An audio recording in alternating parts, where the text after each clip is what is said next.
If you look at Tanzania and you ask your typical Tanzanian, what was the ethnic extraction of President Kambarage Nyerere? They do not know and they do not care. If you ask Tanzanians what was the ethnic extraction of the second president of Tanzania, Mzee Ali Hassan Mwinyi, the Tanzanians do not know and they do not care because it does not matter. If you ask them what was the ethnic extraction of the third president of Tanzania, Benjamin William Mkapa, they do not know and it does not matter and they do not care. And if you ask Tanzania what was the ethnic extraction of your fourth president, Jakaya Mrisho Kikwete, they do not know and they do not care. And if you ask them what is the extraction of your fifth president, John Pombe Magufuli, they do not know and they do not care. They only know that he's a bulldozer.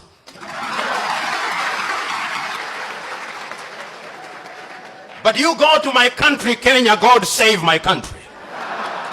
God save my country.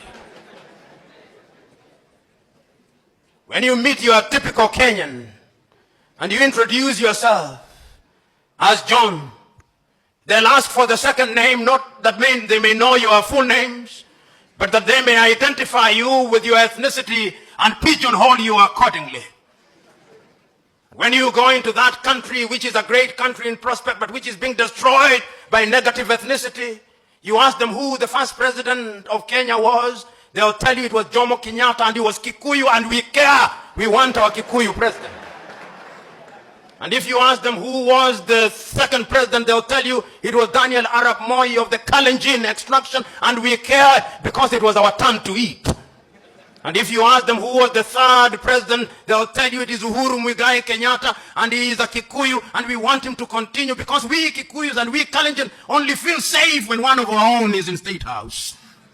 And if you ask the opposition, and you ask the leaders, from my own ethnic group, the Luo of Kenya, the Luo will tell you we have been marginalized for too long. The time has come that God must smile upon us, and our son must be the president. And if you ask the Luhya, they'll say the same thing. That is the tragedy of gigantic proportions. I'm submitting to us that the country called Kenya needs political hygiene.